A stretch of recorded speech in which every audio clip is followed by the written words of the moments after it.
Hello friends, our today's topic is figures of speech। जैसा कि हम लोगों को पता है कि फिगर्स ऑफ स्पीच का मतलब अलंकार होता है, ये लिटरेरी टर्म्स में से एक होता है जो बहुत ही इम्पोर्टेंट टॉपिक है। हम लोग देखते हैं कि फिगर ऑफ स्पीच चाहे इंटरमीडिएट से ही स्टार्ट हो जाता है और टीजीटी, पीजीटी, एलटी, जीआईसी हर जगह इससे एक या दो क्वेश्चन तो निश्चित रूप से पूछा जाता है। और इसमें देखते जैसे कि आप लोगों का फिगर्स ऑफ स्पीच का पार्ट 1 बनने जा रहा है और इस पार्ट 1 में आज हम लोग सिमिली, मेटाफर, पर्सनिफिकेशन, हाइपरबोल और ऑक्सीमोरन का स्टडी करेंगे।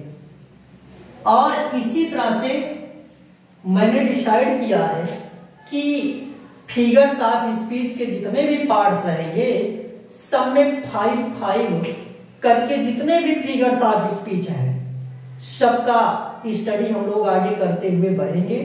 तो आप लोगों का फिगर्स ऑफ स्पीच का पार्ट 1 है और जिसके अंतर्गत आज सिमिली, मेटाफर, पर्सनिफिकेशन, हाइपरबोल और ऑक्सीमोरन का स्टडी करने जा रहे हैं। और इनका स्टडी करने से पहले हम लोगों को समझना है कि फिगर्स ऑफ स्पीच क्या होता है।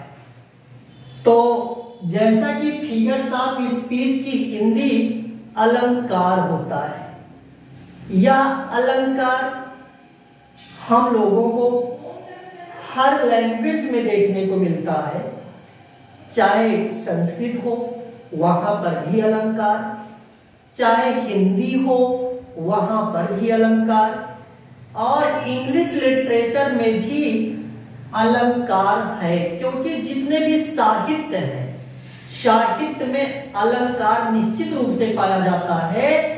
क्योंकि अलंकार के बारे में बताया गया है कि ये शोभा बढ़ाने वाले तत्व होते हैं। जैसे अलंकार की जो है तुलना जो है गहनों से, स्त्रियों के गहनों से किया जाता है और कहा जाता है कि जिस प्रकार से स्त्रियां गहनों को धारण करने से खूबसूरत दिखने लगती है, उनकी खूबसूरती बढ़ जाती है, उसी प्रकार से साहित्य में अलंकार का यूज हो जाने से उस साहित्य की, उस काव्य, पोएटिक जो है कंपोजिशन की सुंदरता बढ़ जाती है।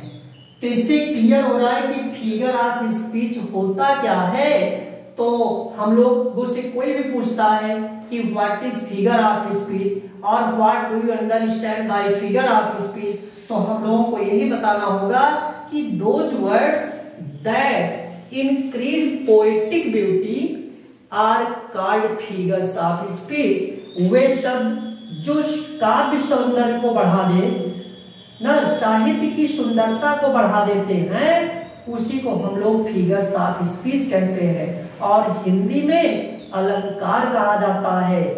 और यहाँ इंग्लिश में लगभग 40 या 45 फिगर्स ऑफ स्पीच का हम लोग का अध्ययन करना है और क्रमशः हम लोग हर एक पार्ट में 5 जो है फिगर्स ऑफ स्पीच लेकर के स्टडी करेंगे। और इसमें फिगर्स ऑफ स्पीच जो यहाँ पर क्रम से लिखा है, इसमें सबसे पहले सिमिली का स्टडी करेंगे। तो सिमिली के बारे में हम लोगों को, सिमिली की मीनिंग होती है उपमा अलंकार। तो उपमा अलंकार क्या होता है इसके बारे में समझना है। तो देखिए, उपमा अलंकार जो सिमिली है, इसको समझने के लिए 3 चीजों को हमें अपने माइंड में रखना होगा। एक तो सबसे पहली बात, इसमें 2 अलग अलग वस्तुओं के बीच में तुलना या समता होता है। और उसके बाद इसमें कोई एक बिंदु जो है कॉमन होता है।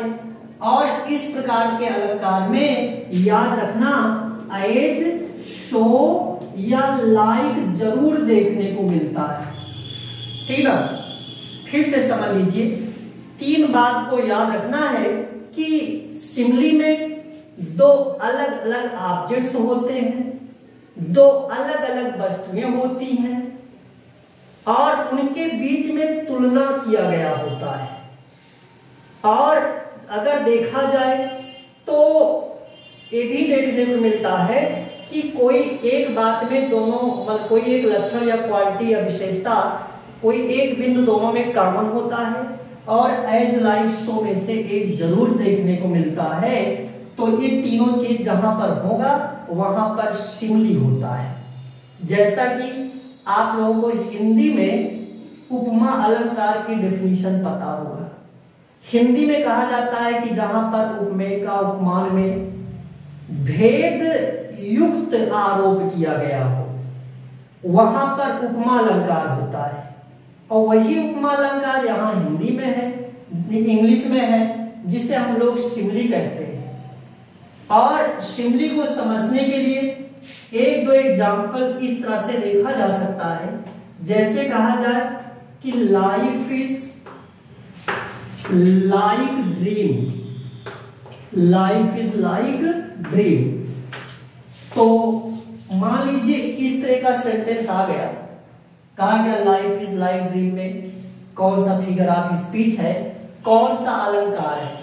तो हम लोग देख रहे हैं कि लाइफ और ड्रीम, इन्हीं दोनों के बीच में तुलना है, इन्हीं दोनों के बीच में समानता या तुलना दर्शाया गया है। और ये दोनों डिफरेंट टाइप्स ऑफ ऑब्जेक्ट्स हैं। मतलब भाई लाइफ और ड्रीम, सपना, दोनों में जमीन आसमान का अंतर है, दोनों अलग अलग चीजें हैं और इन्हीं दोनों के बारे में तुलना किया गया है। और लाइक एज, सो में से कोई एक शब्द देखिए, यहां पर लाइक भी हमें दिख रहा है। तो सिमली की सबसे पहचान तो लाइक एज, सो से ही लोग कर लेते हैं। और उसके बाद अलग अलग चीजों के बीच में तुलना क्षमता है।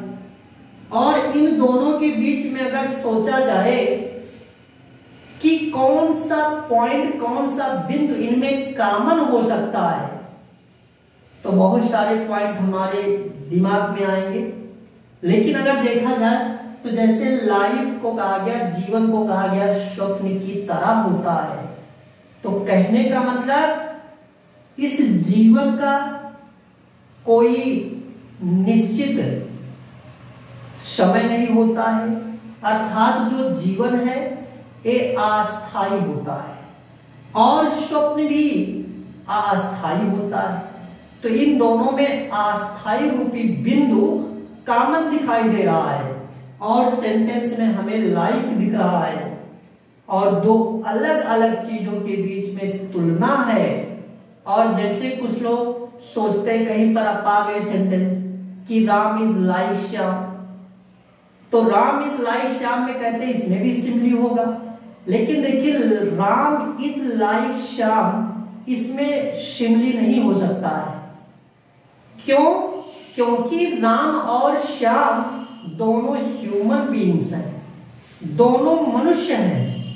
तुलना या समता समान चीजों में अगर कहीं पर किया गया है तो वहां पर सिमली नहीं होगा।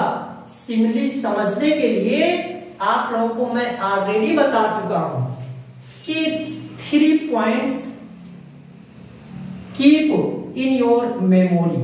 अपनी याददाश्त में, मतलब यादगार में 3 चीजों को हमेशा याद रखिए।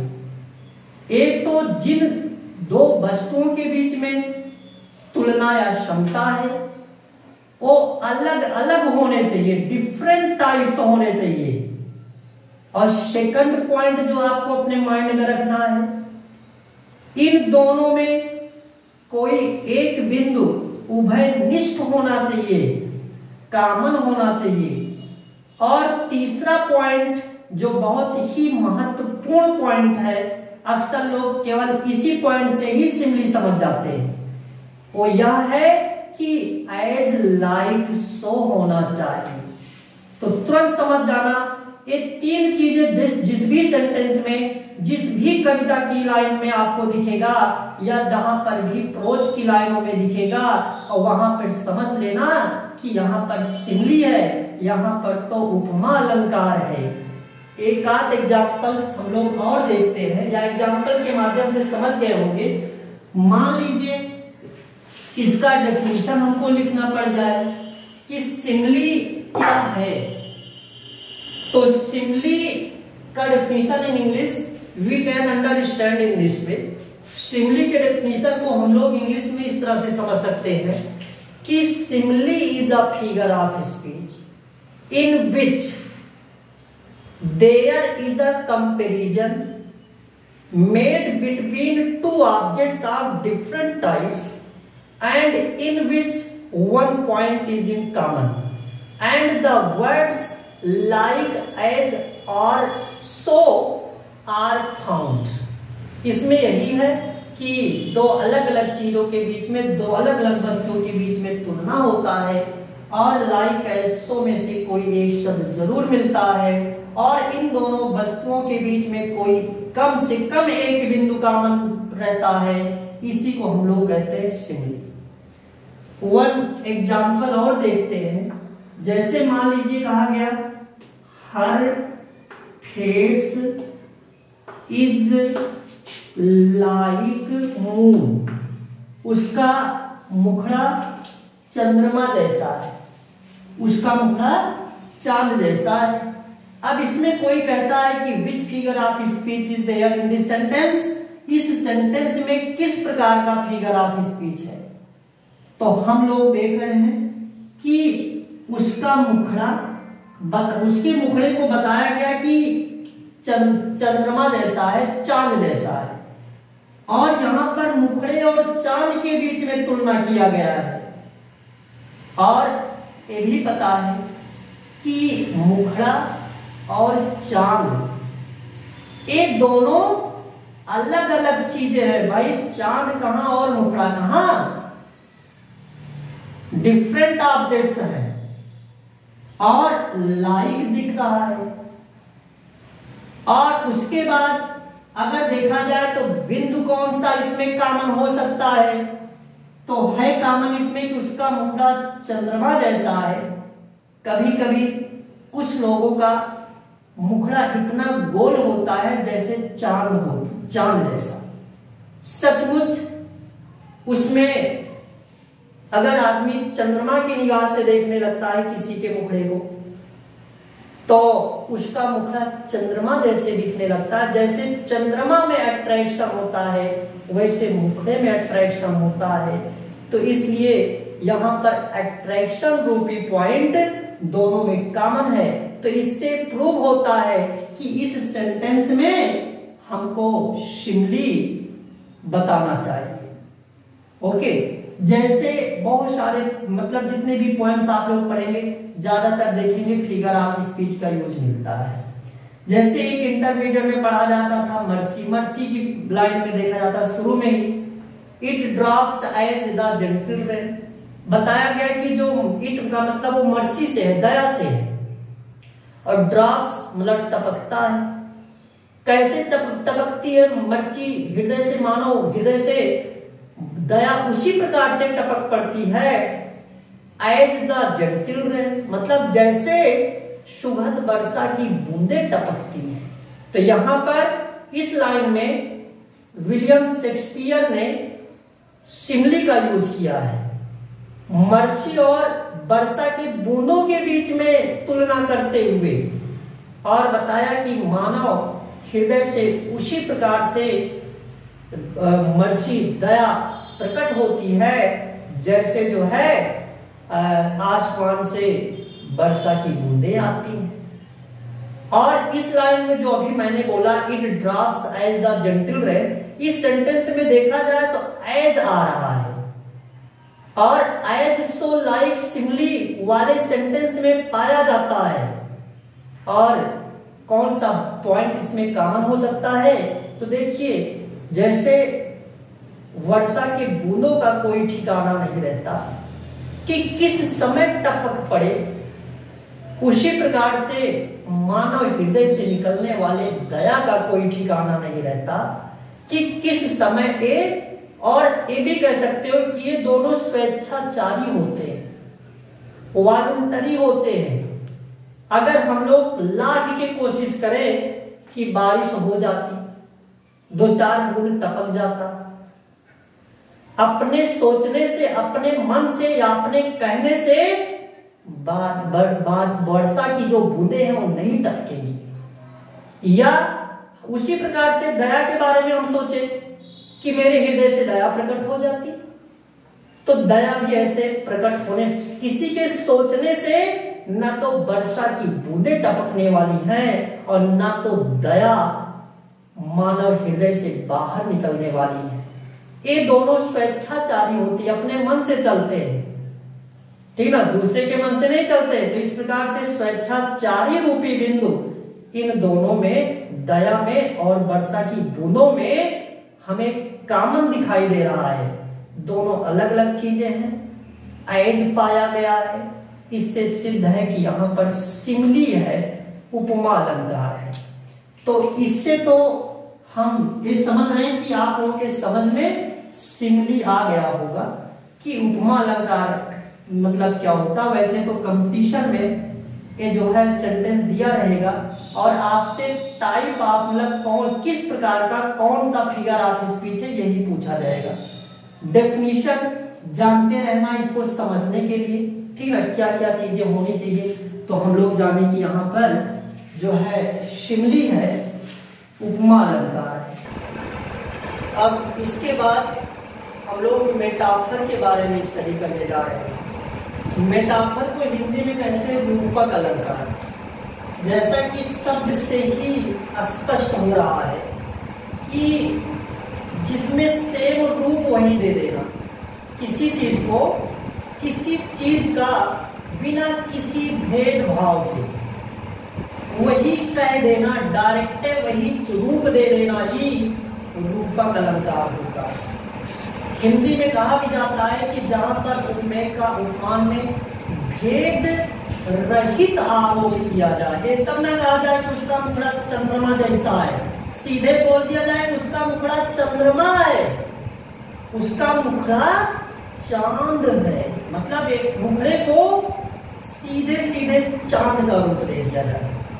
किसी चीज को किसी चीज का सीधे बिना किसी भेदभाव, बिना किसी हिचक के वही रूप दे देना ही रूपक अलंकार होता है। ये रूपक अलंकार उपमा अलंकार से थोड़ा बहुत भिड़ता है, इसीलिए कहा जाता है कि metaphor is an implied simile. केवल मेटाफर और सिमिली में फर्क एज लाइक सो का होता है। जिस प्रकार से सिमिली में दो अलग अलग चीजों के बीच में तुलना या समता होता है, उसी प्रकार से मेटाफर में भी दो अलग अलग चीजों के बीच में तुलना या समता होता है।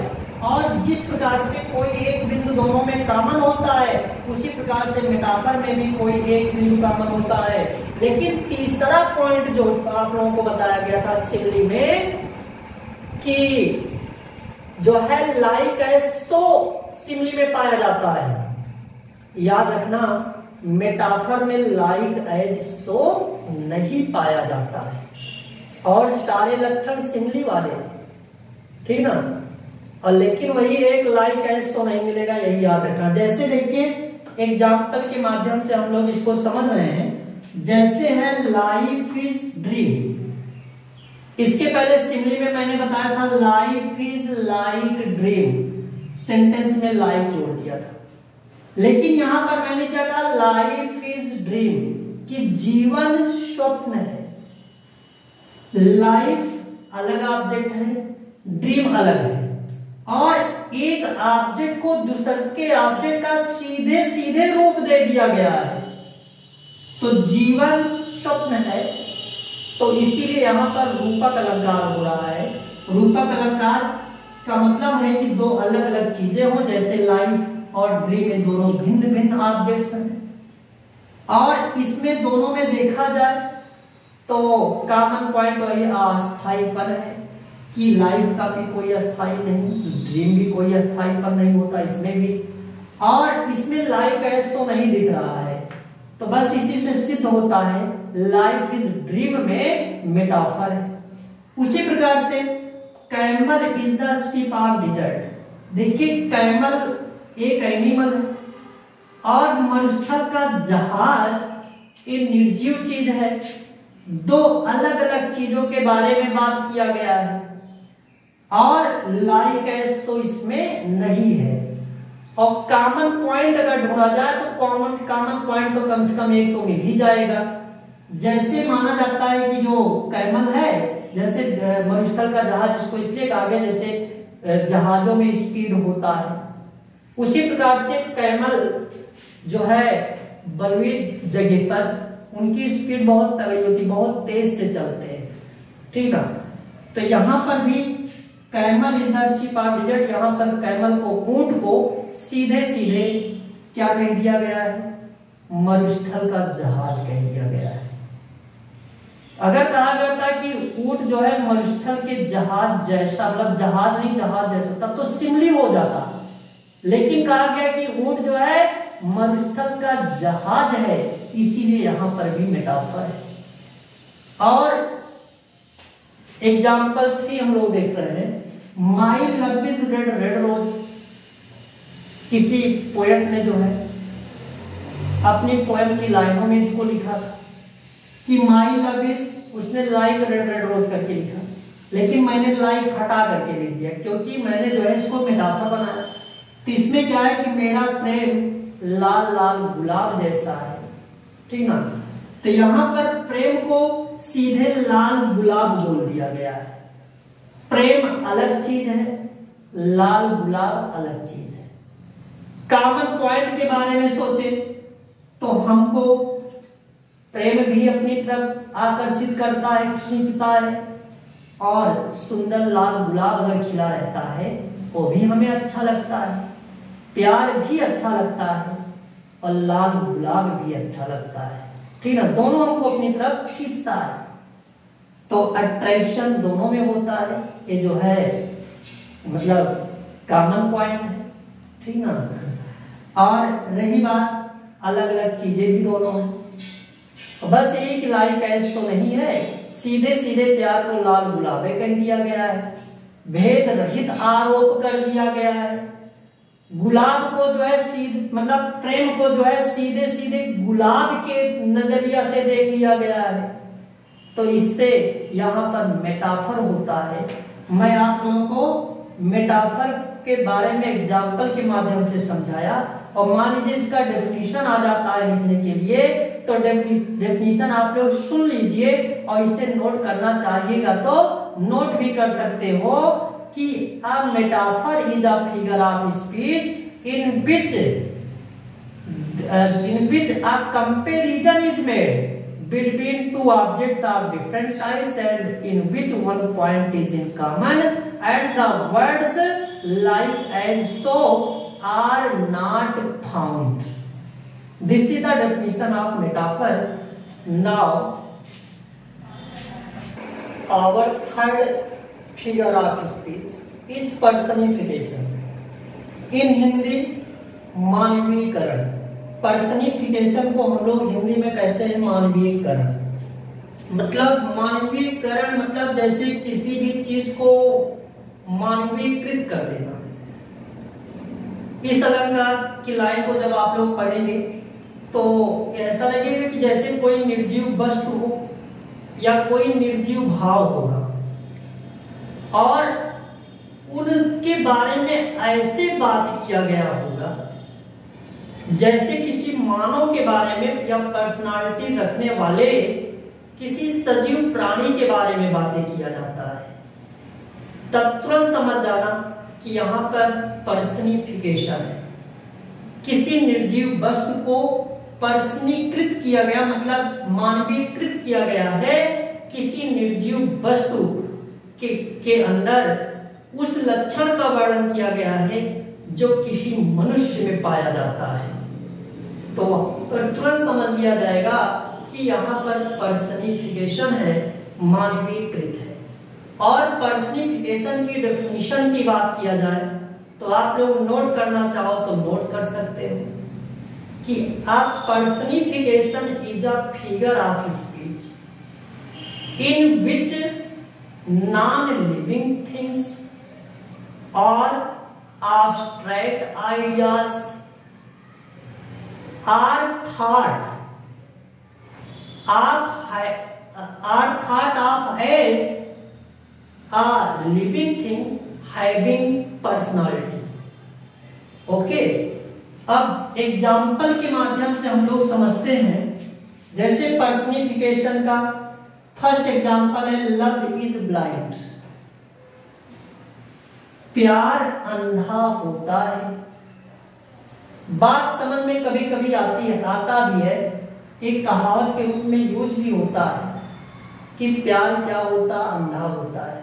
जैसे आदमी को किसी से भी प्रेम हो जाता है, ठीक ना, तो वो प्रेम के आगे क्या हो जाता, अंधा हो जाता है, ठीक ना। और इसमें देखा जाए तो प्रेम क्या है, एक भाववाचक संज्ञा है। प्रेम की आंखें नहीं होती, आंखें तो किसी सजीव प्राणी के होती, किसी मनुष्य की होती है, किसी जो है जिसके आंखें हो उसको कहा जा सकता है। लेकिन कहा गया प्रेम अंधा होता है, तो अंधा होने का लक्षण तो किसी मनुष्य में पाया जाता है, किसी सजीव प्राणी में पाया जाता है जिसके आंख होती है। लेकिन यहाँ पर प्रेम को कहा गया अंधा होता है, जबकि प्रेम के कोई आंख आप लोगों ने देखा नहीं होगा कि प्यार की आंखें होती हैं। लेकिन ऐसे इसके बारे में बात किया गया है जैसे किसी सजीव प्राणी के बारे में बात किया जाता है जिसके आंखें होती हैं। तो इस तरह से सिद्ध हो रहा है कि प्रेम को, लव को यहां पर मानवीकृत कर दिया गया है, मानव के लक्षण को इस पर आरोपित करके बातें किया गया है। उसी प्रकार से सेकंड एग्जांपल है experience is the best teacher. देखिए टीचर तो कोई शिक्षक जो है, सबसे अच्छा शिक्षक कोई मनुष्य होता है, न कि अनुभव होता है। लेकिन यहाँ पर अनुभव को कहा गया सबसे अच्छा, मतलब मनुष्य का मतलब लक्षण इस पर आरोपित हो गया है। लेकिन अगर गहराई में जाकर के देखो तो एक कहावत के रूप में भी लोग यूज करते हैं कि experience is the best teacher, अनुभव सबसे अच्छा अध्यापक होता है। अनुभव का मतलब जिस भी व्यक्ति को पढ़ाते पढ़ाते कई वर्ष हो गया होता है, बहुत दिनों से पढ़ाता रहता है, तो उसे जो है रट जाता है, सिलेबस पूरा रट जाता है, क्या कैसे क्वेश्चन है, क्या कैसी स्टोरी है, ठीक ना। तो और जो कुछ भी पढ़ाता है बहुत अच्छे ढंग से बड़े शॉर्टकट में अपने माध्यम से समझा देता है। तो एक पता लगता है कि हाँ अनुभव जो है सबसे अच्छा अध्यापक होता है। लेकिन अनुभव दोनों वो व्यक्ति है ना, तो व्यक्ति वाला लक्षण अनुभव पर आरोपित किया गया, इसीलिए experience is the best teacher में भी पर्सनिफिकेशन माना जाएगा।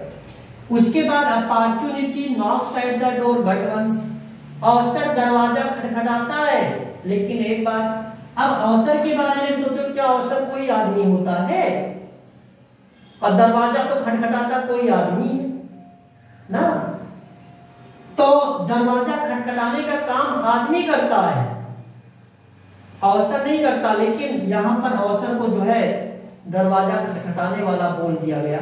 इससे सिद्ध हो रहा है कि यहां पर भी पर्सनिफिकेशन है। एग्जाम्पल 4 है the alarm clock makes me wake up. Alarm clock मुझे जगाती है। अब देखो अलार्म क्लॉक क्या है, निर्जीव वस्तु है ये अलार्म घड़ी, और जगाने काम कौन करेगा?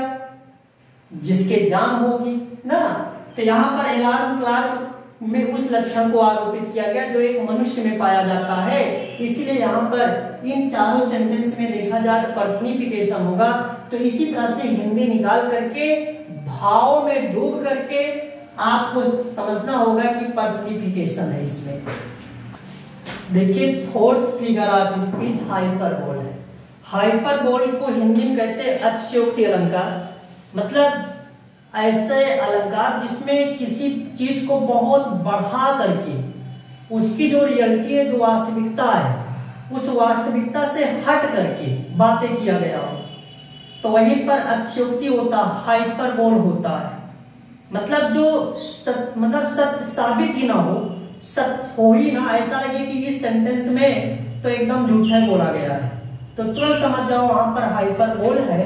जैसे एग्जांपल इसकी डेफिनेशन के बारे में बात किया जाए तो होता है कि hyperbole is a figure of speech in which a thing is expressed as greater or less, better or worse than they really are. मतलब उनकी जो वास्तविकता है उससे कहीं बढ़ा करके बात किया गया हो या कहीं घटा करके बात किया गया हो, ज्यादा अच्छा बता दिया गया हो या ज्यादा खराब बता करके बात किया गया हो, वास्तविकता से हट करके जिस सेंटेंस में बात किया गया हो वहीं पर समझ जाना कि हाइपरबोल है। हाइपरबोल मतलब वही बहुत बढ़ा चढ़ा करके बातें करना। तो जैसे एग्जांपल है कि Belinda smiled and all the world was gay, तो इसका अर्थ है कि बेलिंडा मुस्कुराई और सारा संसार खुश हो गया। अब देखो, एक पात्रा है प्ले की, नाटक की, या एक लड़की है और कहा गया कि मुस्कुराई सारा संसार खुश हो गया, तो अब आप ही लोग सोचो, क्या किसी एक लड़की के मुस्कुराने से इतना बड़ा संसार है खुश हो सकता है? एक लड़की के मुस्कुराने से तो यहां ये 4 लोगों में नहीं खुश हो पाते हैं। कुछ लोग जो है घृणा करने लगेंगे, कुछ लोग जो है मुंह बनाने लगेंगे ना। तो पूरे संसार की बात किया गया कि बेलिंडा मुस्कुराई सारा संसार खुश हो गया, तो इस सेंटेंस में बहुत बढ़ा चढ़ा करके बात की गई है, इसलिए यहां पर हाइपरबोल। सेकंड एग्जांपल, मैंने एक ही निगाह में, I saw 10,000 at a glance, मैंने एक निगाह में 10,000 को देख लिया। तो देखिए, एक निगाह में 10,000 को भी कोई देख हो नहीं सकता है। इसमें भी जो कुछ भी बात की गई है बहुत बढ़ा करके की गई है, इसलिए इन दोनों सेंटेंसेस में हाइपरबोल है, अतिशयोक्ति जिसे कहते हैं। और देखिए, अपना जो 5th फिगर ऑफ स्पीच है वो है ऑक्सीमोरन। ऑक्सीमोरन को हिंदी में विरोधाभास अलंकार कहा जाता है, ठीक ना।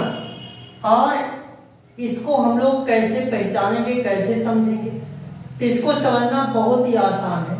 इसमें क्या होता है कि जिस सेंटेंस में ऑक्सीमोरन होता है उसको जब पढ़ेंगे तो पाएंगे कि 2 शब्द या 2 फ्रेज एक साथ यूज हुए रहते हैं, और दोनों की जब मीनिंग निकालते हैं, अर्थ निकालते हैं, तो दोनों के अर्थ हमें एक दूसरे का अपोजिट रहता है, ठीक ना। तो मतलब ऑक्सीमोरन के बारे में जब बात किया जाए तो ये समझिए कि ऑक्सीमोरन ऐसा फिगर ऑफ स्पीच होता, ऐसा अलंकार होता है जिसमें 2 शब्द या 2 वाक्यांश एक साथ प्रयुक्त हुए रहते हैं, और लेकिन उनकी मीनिंग एक दूसरे की अपोजिट होती है, एक दूसरे की विलोम होती है। तो इसकी डेफिनेशन अगर नोट करना चाहते हैं आप लोग तो नोट कर सकते हो। डेफिनेशन इस प्रकार से है कि oxymoron is a figure of speech in which 2 words और phrases having opposite meanings are found together. In Hindi we can say कि वह अलंकार जिसमें 2 शब्द या 2 वाक्यांश अपोजिट मीनिंग रखने वाले एक साथ प्रयुक्त हुए रहते हैं, तो वहीं पर जो है ऑक्सीमोरन विरोधाभास होता है। अब हम लोग इस फिगर ऑफ स्पीच को एग्जाम्पल के माध्यम से समझते हैं। जैसे लव इज बिटर स्वीट, प्रेम जो होता है ये तीखा मीठा होता है। हम लोग देख रहे हैं कि सेंटेंस में बिटर और स्वीट 2 वर्ड एक साथ आए हैं, और बिटर मीन्स होता है तीखा। और आप लोगों से अगर कोई पूछता भी है तीखा का अपोजिट क्या होता है, विलोम क्या होता है, तो आप लोग तुरंत बताएंगे कि मीठा होता है। ठीक ना। तो इस सेंटेंस में देखा जा रहा है कि दो शब्द एक साथ हैं और दोनों की मीनिंग एक दूसरे के अपोजिट है, इसलिए यहां पर ऑक्सीमोरन है। भाई जो चीज तीखा है मीठा नहीं हो सकता है, और जो चीज मीठा है वो तीखा नहीं हो सकता है। लेकिन यहाँ कहा गया कि प्रेम दोनों होता है, तीखा होता है, मीठा होता है। तो कहने का मतलब इसमें दोनों आनंद साथ ही साथ मिलता है। अच्छा चलो देखो फिलहाल दूसरा सेंटेंस है, मोहन इज रेगुलरली इरेगुलर। इस सेंटेंस में भी आप लोगों को पता है कि रेगुलरली मीन्स होता है नियमित रूप से, इरेगुलर मतलब होता अनियमित। एक तरफ तो कहा जा रहा अनियमित और तुरंत बाद में कहा जा रहा नियमित। तो इस सेंटेंस में भी दो शब्द साथ में प्रयुक्त हैं, लेकिन मीनिंग इनकी अपोजिट है, इसलिए सेकंड सेंटेंस में भी ऑक्सीमोरन है। जैसे फ्रेज की बात किया जाए, आप लोग करेक्टर आपा हैप्पी लाइफ में एक लाइन पाएंगे देखने को, एंड हैविंग नथिंग ही है थाल। एक तरफ कहा जा रहा है कि जो खुशहाल जीवन वाला व्यक्ति होता है उसके पास कुछ भी नहीं होता है, और दूसरे साइड में कहा जा रहा है कि फिर भी उसके पास सब कुछ होता है। एक तरफ कहा जा रहा है कुछ नहीं होता, एक तरफ कहा जा रहा है सब कुछ होता है, तो यहां पर भी ऑक्सीमोरन है। अब हम ये समझ रहे हैं कि आप लोगों के समझ में आज जो मैंने 5 types of figure of speech का एक्सप्लेन किया अच्छे से समझ में आया होगा। और अब नेक्स्ट वीडियो में 5 फिगर्स ऑफ स्पीच लेकर के और आप लोगों से मिलेंगे। लेकिन आप लोगों से यही निवेदन है कि आप लोग जो है इस चैनल को आगे बढ़ाएं, सब्सक्राइब करें और लाइक करें और ज्यादा से ज्यादा शेयर करें।